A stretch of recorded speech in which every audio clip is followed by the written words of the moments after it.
Good evening, and welcome to Moving by His Spirit.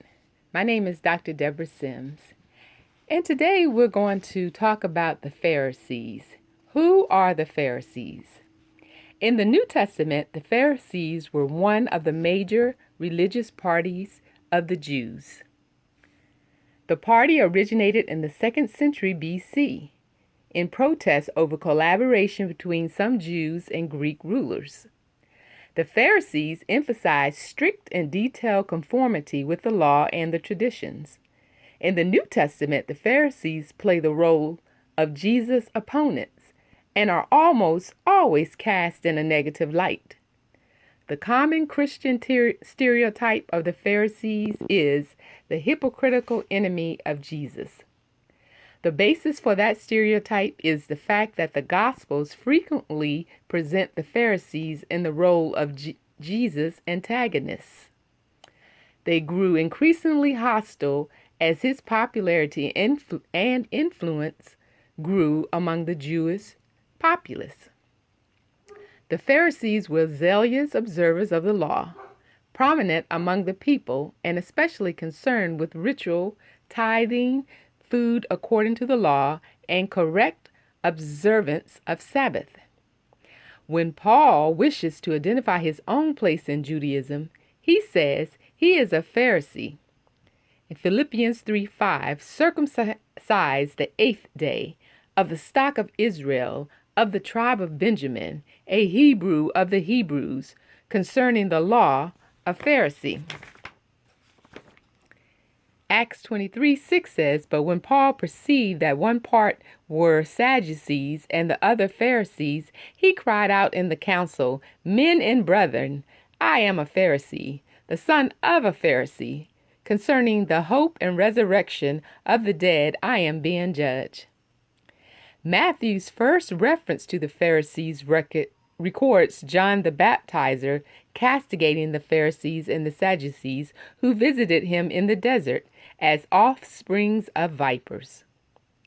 Matthew also records numerous antagonistic encounters between Jesus and the Pharisees. The Pharisees criticized Jesus for eating with tax collectors and sinners.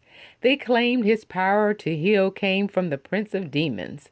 One Sabbath, as they followed Jesus, they accused his disciples of violating the Sabbath when they stripped ripened grain from stalks along the path. They conferred among themselves, seeking a way to destroy him. They asked him for a sign which would prove his relationship with God. They asked why his disciples did not keep the authoritative traditional teaching. By using a controversial divorce question, they tried to trap him in his teachings. They wanted to arrest him. They sent people to respectfully ask him a trick question concerning taxes in a deliberate plan to ensnare him in his teachings. Mark records several of the same incidents. The criticism of Jesus for eating and drinking with sinners and tax collectors, the criticism of the disciples for stripping grain on the Sabbath, their being offended by Jesus healing on the Sabbath, the criticism of the disciples for violating the tradition of the elders, their asking for a sign, the attempt to trap him with the divorce question, and the attempt. Amen.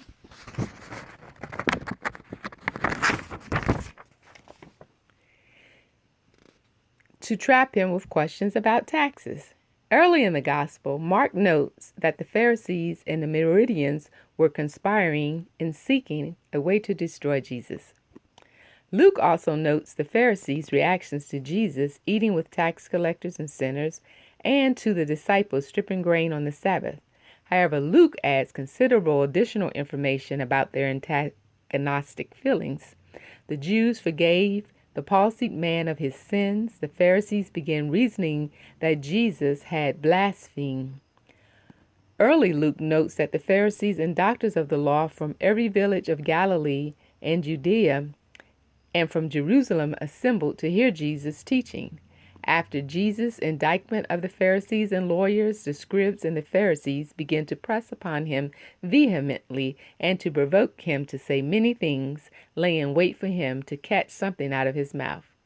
Once they tried to frighten him away from Jerusalem by warning him that Herod Antipas wished to kill him. After his teaching on materialism, they scoffed at him. Luke also documents occasions of association between Jesus and the Pharisees. Simon, a Pharisee, invited Jesus to eat with him, and Jesus accepted. Jesus accepted another Pharisee's invitation to breakfast. On this occasion, Jesus shocked him by not ceremonially washing his hands before eating. On another occasion, he ate with one of the rulers of the Pharisees on a Sabbath, and they watched him. John's material on the Pharisees is unique.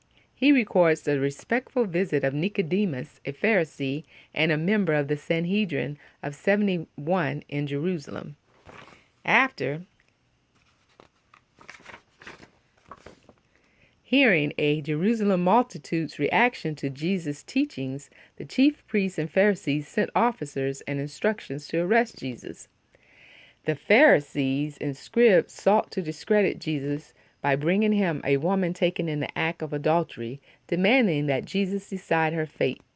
The Pharisees denounced Jesus as a man not from God because he healed a blind man on the Sabbath.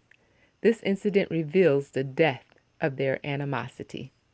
The chief priests and Pharisees convened a council of desperation after the resurrection of Lazarus. They saw no effective way to counter Jesus' swelling influence. Later, they ordered anyone knowing his whereabouts to reveal it that they might arrest him.